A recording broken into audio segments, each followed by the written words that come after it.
Well, good morning. It's good to see you all here. Thanks for filling in the room. They're going to grab me a clicker and we'll dive into some slides and talking about how to build a self-sustaining growth engine. Thank you, Ankur. All right, so let's talk about flywheels. Really, when you say a self-sustaining growth engine, flywheels are what we're talking about. And this is one of those things that everyone talks about. And I was actually at a conference a few months ago, and I had the closing talk specifically about flywheels, and I think every single speaker used the word flywheel. And it was one of those things where everyone said it. It's a word like synergy or first principles that we say as founders, but I don't think anyone knows what that actually means. Or maybe you've gone on X or LinkedIn and you've seen some fancy diagram. Who's seen this one from Walt Disney? Maybe you've sent, a bunch of you have. Maybe you've sent it to your team and said like this is the perfect map. We're going to create this for our industry. And yeah, what is that? What is it actually? How do you do that? Or who's read Good to Great? Anybody? If you haven't, it's a fantastic book. Maybe you're like me and you read that book and you heard him talk about flywheels and Amazon's flywheel and all of these things. Every great business needs a flywheel. And so then you go, okay, how do you do it? And then you learn that he has this other book called Turning the Flywheel, and you're like, yes, that's the thing that will give me all the answers. And you go and buy it and it shows up and you're like, where's the book? Because it's actually about that thick. It's really like a glorified chapter maybe. So we have this thing where flywheels are the biggest word talked about all the time. Everyone's aspiring to do it and no one actually knows what they are or how to implement them. But let's talk about what flywheels will get you. So, flywheels are how Sahil Bloom has built his newsletter to over 830,000 subscribers. He's adding over 10,000 new subscribers per week. Flywheels are amazing for driving growth. Flywheels are also how I run a podcast where we produce high quality episodes in studio, all of this, and I only spend basically a day and a half a month on it. So flywheels are fantastic at making things easier. But what actually is a flywheel? So I first learned about flywheels back in 2008. If you go from where I live in Boise, Idaho, all the way around the world to a little country called Lesotho, landlocked inside of South Africa. And we were in the capital city there called Maseru, and we were working on building a well at an orphanage there. And electricity was not super consistent. Despite being a city of 2 million people, the power would go out almost every day. And so that meant that as we put in this well, we can't really have the number one source of water reliant on electricity. That's not really going to work. And so when you think about, okay, what are we going to put in here? What are we going to do about this? You might think we'd put in a hand pump like this. But this might work just fine if you're camping for the weekend. Not really what you want 200 kids to rely on for their source of water. So this isn't what we did. What we did instead is we put in a flywheel. Now, I want you to look at this compared to the hand pump. So the flywheel, instead of having this linear up and down motion, it has this circular continuous motion. Every bit of effort that you put in carries forward. There's some other things that are different about this as well, where you actually don't get immediate results from it. So the hand pump, you start pumping and you immediately get results from it, right? That water comes pretty much right away. The flywheel is quite difficult. When we installed this flywheel on the well in Lesotho, it didn't work right away. We actually were questioning, is this even going to work? We started going and it was very, very hard to turn. So actually I was leaning into it to turn it and my friend Luke came grabbed the handle on the other side and we're leaning in, really making this turn, and it gets going and it builds momentum and it got easier and easier and easier. So we got to the point where first we could turn it very difficult, then I could turn it by myself, and then I could eventually do it with one hand, and then ultimately I could keep the momentum going basically with one finger, and it was very easy. So let's contrast these two things, a hand pump and a flywheel. The flywheel, well, we'll start with the hand pump. The hand pump gets you fairly instant results. It's a little bit of leverage, right? You have that long handle, but the moment you stop pumping, you immediately stop getting anything back. Whereas that flywheel the momentum carries forward and it goes from there. So, flywheels are the drivers in your business. This is what's actually going to work and actually going to make things happen long term. And they're going to help you grow your business, make it more profitable, and then ultimately free yourself up from busy work. So there's 3 ways of doing things in your business. The first one is scattered. This is what most people do. This is where you wake up and you're like, all right, what am I going to do today? And you look at your email and go through the inbox and all of that, and you're like, all right, and you're jumping from thing to thing, and it's all driven by whatever demands are on your time at the moment. The second one is linear. This is what professionals do. We make SOPs, we plan processes, and we say, all right, every time a sales lead comes in, this is the process that we follow. And that's great, but there's still a huge amount of work. And so the third one is a flywheel. And this is where we're actually able to bring that linear process and we're able to curve it all the way around so that as we put in effort, we get more of the thing and it really builds on itself and compounds.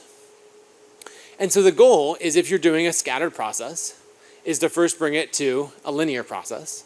And then for all of the linear processes in your business, you want to bring them to flywheels. All right.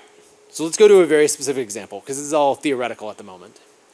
Who here writes any kind of content on like a weekly or monthly basis? Most of the room. Okay. Who writes a weekly newsletter specifically? All right, still quite a few people.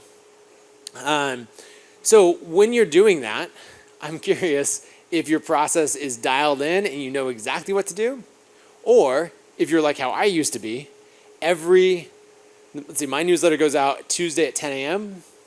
What I used to do is Monday at about 8 p.m., I'd go, what am I going to write about tomorrow? Because everyone told me like consistency really matters. You got to show up at the inbox the exact same time, right? All of that is true, and you should do it. And I run an email marketing company, so I should, 1, know that, and 2, actually follow the advice. But what would happen is every week I'd struggle with, okay, what am I actually going to write about? And so you'd pull together an idea, you'd get it out, and you'd fire that off, and, that's one way to do it. But the other approach is to build a flywheel that gives you endless ideas of what to write about. And so this is the content idea flywheel. And let me walk you through it. So as we have new subscribers come in, then what we're going to do is we're going to go ahead and send them an automated email. It might be the first email or the third email, and that question that we send out is asking them, what are they struggling with? So when I got started in building an audience and building a creator business, I was teaching software design, specifically iOS app design. And so I would ask them, hey, what is your biggest struggle learning how to design iPhone apps? And this was back in 2012, and so they'd say things like, oh, this thing in Xcode, or an interface builder is doing this, or I know how to design for the iPhone, but now the iPad is out, and I don't know how to do that. And what would happen is they would hit reply to this email, and they would let me know all the things they were struggling with. What I would do is I'd capture all those responses. The very first version of this was just a label in Gmail, a filter based on what they sent me, the reply to the subject line. And then the advanced version was I would pipe all of that into Airtable and actually collate it and score the responses and all of that, rate the ideas for what to write about. Because then, anytime I wanted to write for my newsletter, I wasn't racking my brain to try to come up with what to write. I was going through very specific responses from my audience and saying, okay, what do they want to know? And then I'd go ahead and write that to just one person. I'd say, hey, Doma, here's the answer to your question. Here's what we want to do. And then at the end, I would change out Doma's first name and I would swap it out for, a subscriber field, right? So it fills it in automatically. And then what happens there is the flywheel continues around, right? So the more new subscribers I get, the more people who send out their welcome email, or so the more people who I'm asking the struggle question to. And then from there, I'm capturing more responses, which gives me more ideas to write. And as I promote that, then I'm getting more new subscribers in. So you can see how the better this flywheel runs, the more it's going to ultimately get me. Let me show you another example. I mentioned Sahil Bloom. So his goal when he switched, I think he had about 100,000 subscribers when he switched from Substack to Kit a few years ago. And his goal was to get to 1 million subscribers by the time his book came out. And so we sat down to design a flywheel that would do this. The goal, the singular goal for the flywheel, is drive newsletter subscriber growth. And a key thing for a flywheel is that you want to have one goal. Too many people make the mistake of saying, okay, my flywheel, it's going to do this, and then also it's going to do this other thing. And you know what? Actually, it'd be really cool if it gave me this third benefit as well. And if you imagine friction in a wheel, every additional goal that you add is adding that friction. It's making it harder to spin. We want to reduce friction. So having one very narrow goal is very helpful.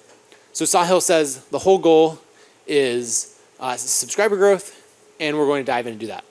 Now, on one hand, this was wildly successful. Sahil launched the book with 830,000 subscribers, shot up to the New York Times list. I think he's sold over 200,000 copies of this book, The 5 Types of Wealth. If you haven't read it, you absolutely should. It's fantastic.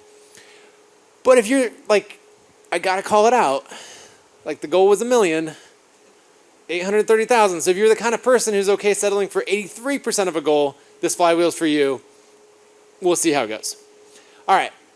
So this is the 1 million subscriber flywheel, or the 830,000 subscriber flywheel. And here's how it works. Let's walk through it.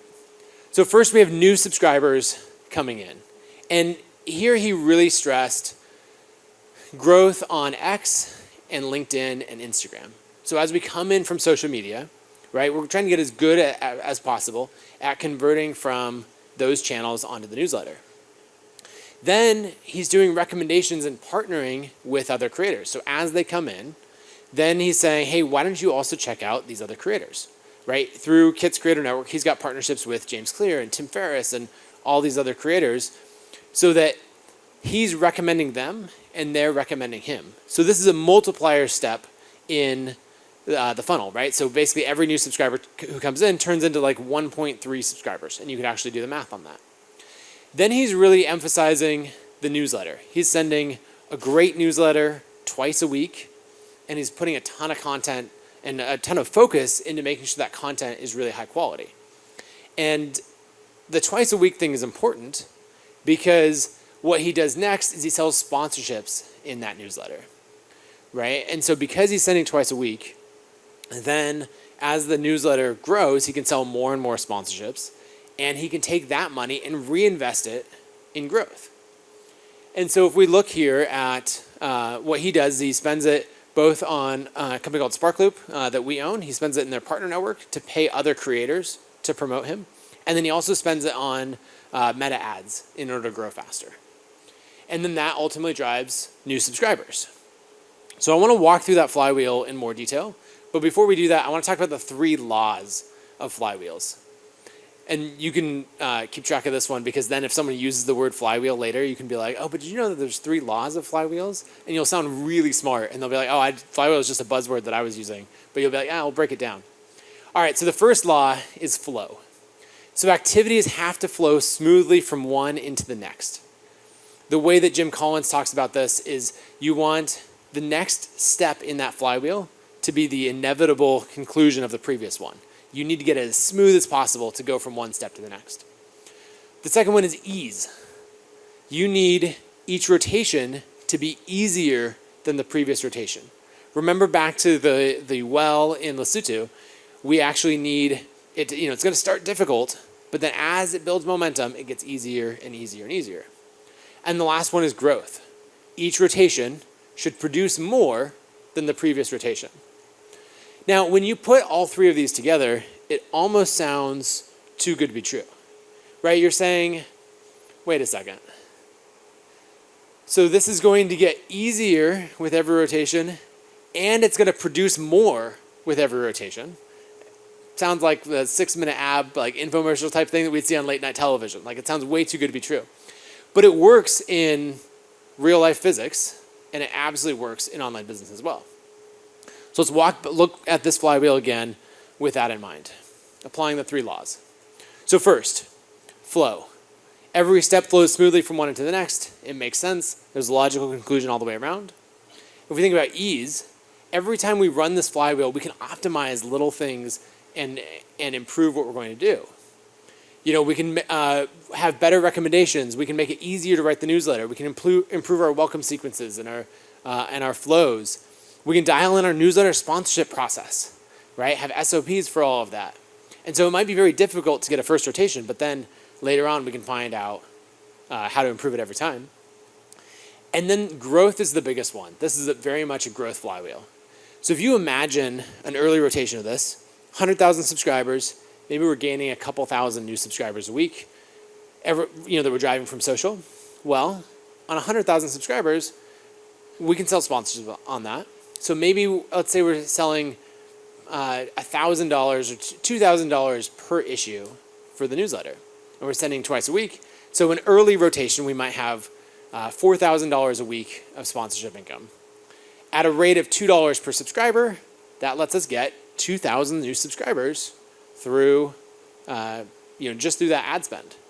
And so if you imagine we're building a snowman and we're starting with that little ball that we're rolling, and there's a little bit to it. Each roll of it picks up a little bit more snow, but then it compounds over time. Because if you fast forward, instead of that 2,000 new subscribers from ad spend, rotations later, say we're at 500,000 subscribers, and we're charging $5,000 per sponsorship. We've got 2 per week. We're now making $10,000 in ad spend, and we're reinvesting 100% of that in growth. Well, now we're getting 5,000 new subscribers a week just off of ad spend, right? Because you're able to dump more in.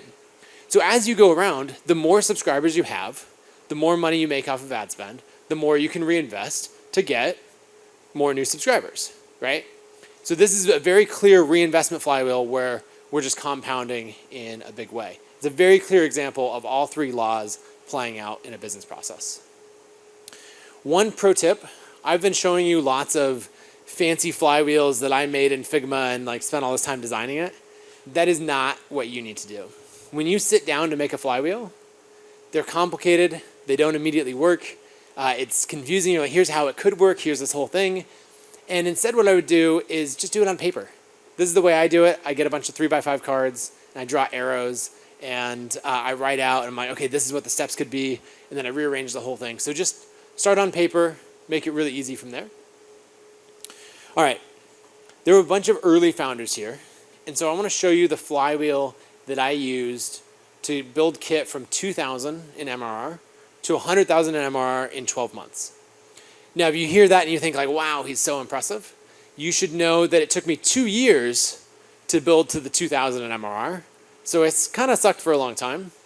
I don't have a graph in here of a hockey stick, but the key to making a hockey stick graph, just in case any of you are wondering, is if you're awesome from day one, you actually just get a linear graph and it looks kind of boring. So the key is to really suck for those 2 years leading up to it. And then it'll just bend that curve and it'll look like you absolutely nailed it. So this was year 3 of Kit, growing to 100,000 in MRR, and we did it through direct sales. So this is the direct sales flywheel. And I had spent 2 years trying to grow through content marketing and all of these scalable methods that sounded really smart. And it was actually the scrappy direct sales that made all the difference. So something that I do for every flywheel is first I get very clear on the goal. And I will write that big. What are we actually trying to do here? Yes, it has other byproducts, but the goal is to use direct sales to drive more customers. We are ultimately measuring this based on monthly recurring revenue. Second is I set the cadence.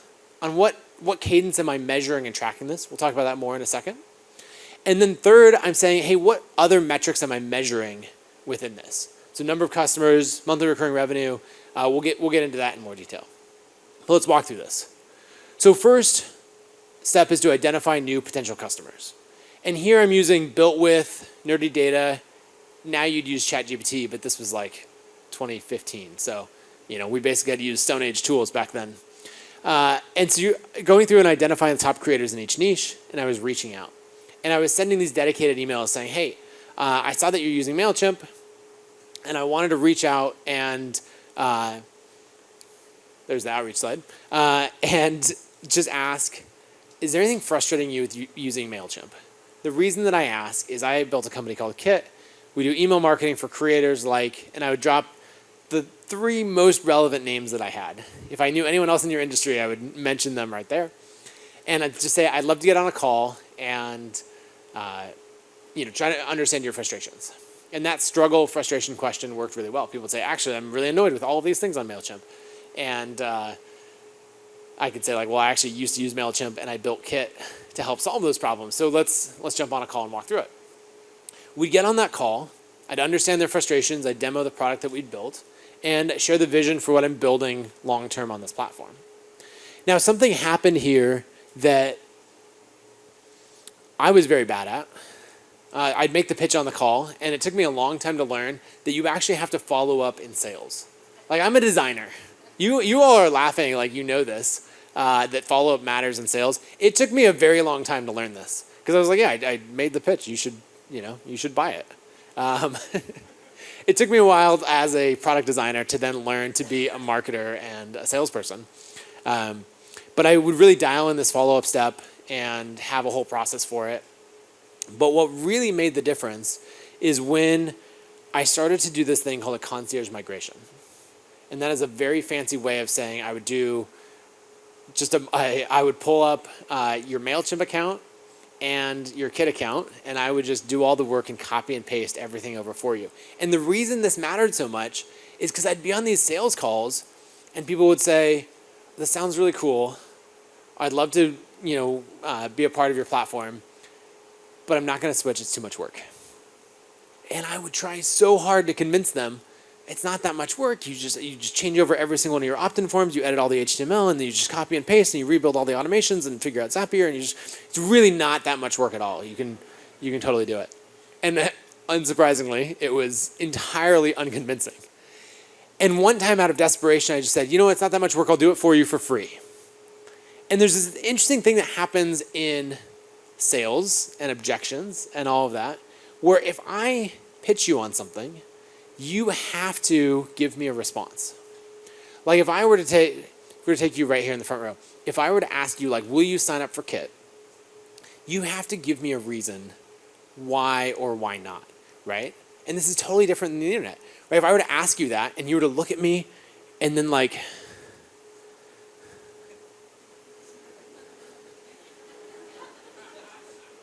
that's not okay. We live in a society where you have to give a reason. But when you're selling on the internet, you don't have to give a reason at all, right? I read your sales page, I'm like, I'm not compelled by it, I hit the back button, right? It's that interaction where I have no idea why you didn't buy. And so direct sales is so, so powerful because you get that actual reason. And so what I found is people were giving me real reasons, but most often the reason that they gave was it's too much work to switch. And so what they would do is they'd stack up, there's 100 legit reasons to say, hey, I'm not gonna do it. But they'd all stack it up on that one. It's sort of like all that momentum leaning up against the door, and then I just opened it for them, and they would fall right through, and they would come in, and they're like, okay, all right, I guess if you're going to do all that work for me, I will switch over, and we'll make it happen. And so then I would do that whole concierge migration and move them over. So if any of you are early stage, which I define as below 100K in MRR, like absolutely do direct sales, very manual onboarding, like do whatever it takes to get people on your platform. Because then what would happen is once I got them on, I would really focus on the testimonial. How was the process of switching? It was amazing. You did the whole thing for me. Thank you. What results have you seen? Here's the results, that we really engineered and helped make that happen. And then I would ask for recommendations to other creators. And I'd focus this on a very small niche. And so then that would go around and help me identify new customers and go from there. So if we look back to the 3 laws and we think about it in this way, then what we're going to have is we can definitely make this process easier every time we do it, right? Every step along here, we can optimize the process.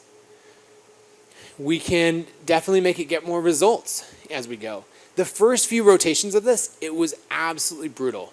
Like it was totally like leaning into that physical flywheel and trying to get it to turn, and it just doesn't want to turn because you don't have any credibility, you don't have testimonials, you're missing all the features that people want. Like all of these things.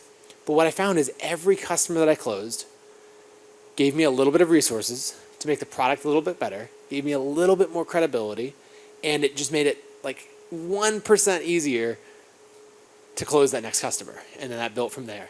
And we went from 2,000 in MRR to 2,200 to 2,500 to 3,000 to 3,500 to 5,000 and on from there. And so January was 2,000 in MRR. By June, we were 10,000 in MRR. By September, we were 25,000. And by December, well, I actually lied to you. I said it was 100K of MRR. It was actually 98,800, which pissed me off so much that we got so close and we're shy by, just a little bit. But by the end of the year, we were at 98,800 in MRR, and it all came from this flywheel. So let's talk about measuring.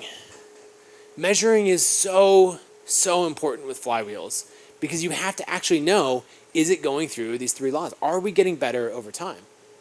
And the three things that really are important with measuring is the cadence, like how often are we doing this? The key metrics of what we're going to measure, and then the consistency. Because the hardest thing as a founder is jumping from thing to thing. I'm really curious if any of you have had this experience, so I'll ask you for a show of hands in a moment. But where you have an idea for how you're going to grow the company, and on your way to implement it, maybe you're walking to work, riding the subway, any of those things, driving, you're listening to a podcast, and someone is breaking down their LinkedIn growth strategy and how all of this worked, and then you're like, ooh, okay, I'm going to do that now. And so you haven't even started to implement the brilliant idea you had this morning before you have another brilliant idea that worked for someone else, and now you're going to go implement that, and you get partway into implementing that, and you watch a YouTube video from someone else who had this other killer growth strategy, and then you're like, maybe that's what I should do instead. Has anyone had that experience? Jumping from thing to thing? Yeah, there's a decent number of people. I would do that a lot. And so the key with a flywheel is it can keep you on track and get you to do the same thing over and over again. Not jumping from shiny object to shiny object, but instead saying, I'm going to own this one channel for a long period of time. And that's the consistency. So when we're thinking about metrics to measure, we want to go back to the laws 2 and 3 in particular. We want to measure, is this getting easier with time? And is this driving more growth over time? Is it producing more? So on ease, we're really looking at time and effort going into each one of these stages. And on growth, we're really looking at count and conversion and tracking these metrics as they go. So if we were to look at this flywheel right here, the direct sales flywheel, then there's things that we can measure every step of the way. And this is a spreadsheet that you could use to measure it. This is obviously really small, so I'll just talk through it in a little bit of detail. But first, across the top, I've got all of my months. My cadence is monthly, January, February, March. Right? Every month, I'm analyzing the metrics. And I can go down and I can track how many leads did I identify, how many outreach emails did I send, how many calls did I book, sales did I close, migrations, testimonials collected, referrals, all the way down from there. This does two things. One, it keeps me on track because I can say man, I did not close any sales. What happened? Oh, last month I didn't do any outreach. Duh. And I can see it right there and it will stare me in the face. But then I can also see, is this going through? Is this actually working? Does this flywheel seem like it's building momentum? I could actually graph it as we go. There's a lot of different ways that you could graph these flywheels. And I want to show you a different one that's a totally different style of flywheel. So I used to do a weekly podcast that I would record every week. And I did it all on Zoom, or record on Riverside. And I liked that. We had great conversations, but I felt like the quality was missing. And so what I decided to do is I wanted to run the podcast, and I said I'm only going to do it in person because I want to have that great connection. I want to do it in a high quality studio. So I built out a studio in Boise, and then I'd have people fly in to me. And that worked okay, but I would find that when someone flew in, it would take like a half day or more of my time. It was totally disruptive to my day job of actually building a software company. And the whole process was pretty messy. So what I ended up doing is I batched the entire thing. And so now, once a month, on a Monday, 4 creators fly in. We record 2 episodes because they can use our studios for free. They record a bunch of their own content while they're in town. And then we have dinner. So all the creators get together. We have dinner. It's fun to meet each other, all of that. And the next day I record 2 more episodes. And that by batching all of that, I now record 4 episodes, sometimes 5 if I do 2 episodes with one guest, in not even a day and a half, once a month, and then I don't have to think about the podcast at all anymore. And so what I end up doing then is I can track all these little details. Where was the friction in it? So this is an example of how we measure the podcast flywheel. And what we've got is, in a given week, how many episodes did we film? We track it weekly just because sometimes I film one-off episodes, or I can track the growth of the YouTube channel or all of that. But I've actually got 2 columns for each one. And in this case, I measure the friction of recording that week. And you can see right here that it's got a little, there's a little note in that field. I will write down, what friction did we experience? Because I want this to be totally seamless, where I come in, have a great experience, record with a guest, and it barely distracts from my day job of running the company. So I will track all kinds of notes on what friction did we run into. We had a hard drive recording issue. The markers that we were using were drying out. We need better markers, things like that. And I'll track that and fix it. So one of those points of friction is our YouTube team said, hey, we need you to record a 60-second intro to the episode. And so I'm like, okay, if I do it right then, when we finish the episode, we can make that really easy. And so Kara, to make that easier, my producer, she would write the script of the intro, and then we'd finish recording the episode, and she'd be like, all right, here's the script, kind of get the high-level bullets and deliver it to the camera. And I sucked at that. I was so bad at it. And then I looked bad in front of my guests because I'm like trying to do this thing and I couldn't remember the lines that I just tried to memorize. And Kara goes, you know what? That's a really easy problem to solve. Let's throw a teleprompter. We have a bunch of cameras in the studio. Let's throw a teleprompter on the one that's right there looking at you. And so now what happens is we finish the episode and it's like, oh, that's a great episode. And say, just really quick, we need to record an intro. We sit down. I deliver a perfect intro right to the camera. And the guest is like, holy shit. That is everything that we just talked about, and you just did a perfect intro of today my guest is blah, blah, blah, and we're talking. And it's because we dialed in the friction absolutely perfectly. And so when you do the same process over and over again, you can solve every little detail, and that's the kind of thing that I track in these metrics. So you'd want to note things like, what was the hardest part?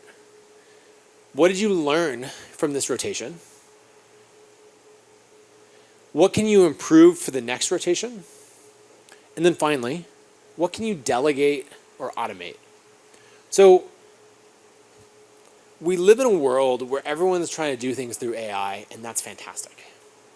But using AI is really hard when you keep jumping from thing to thing, right? If you're trying to build an agent to do something that you only do one time, 1, you're going to suck at building that agent, and 2, it's not that useful to you. But if you run a flywheel and you optimize this process over and over again, you can say, oh, I can hire a team member to do this part of it for me.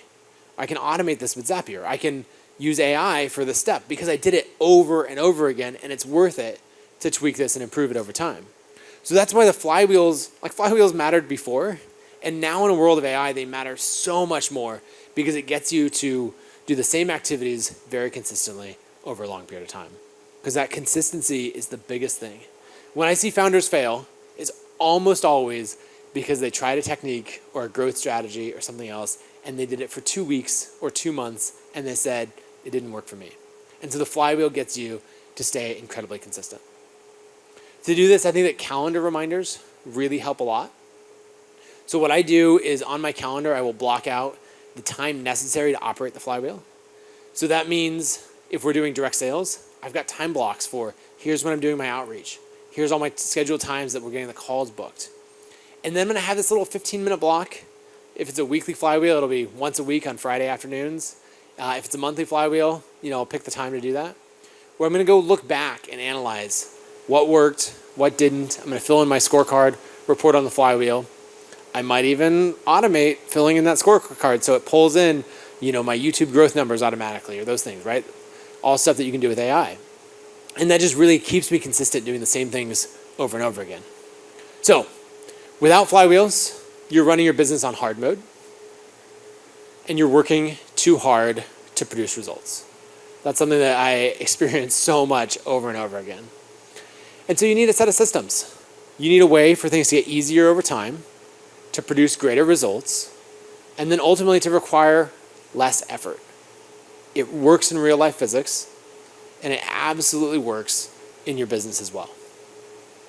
I have a whole bunch of flywheels that I've made. This is a PDF of 10 different flywheels.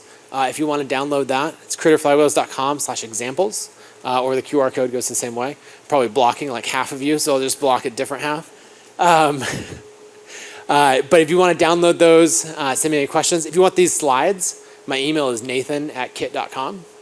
Happy to send you the slides. Just shoot me an email and say that you want the Operator Summit slides. And really, what I want you to do is to just think about, how can I run a business that is less hand pump and more flywheel? Because you can absolutely get the goals that you want. You can absolutely scale this business, and it doesn't have to kill you if you think about building everything in flywheels. So now when someone says a buzzword like flywheels, you know exactly what they are, you know how to implement it, and hopefully a few months from now, you'll be able to pull up and show someone your exact flywheel that you used to automate a process or scale your business. So thanks so much for having me.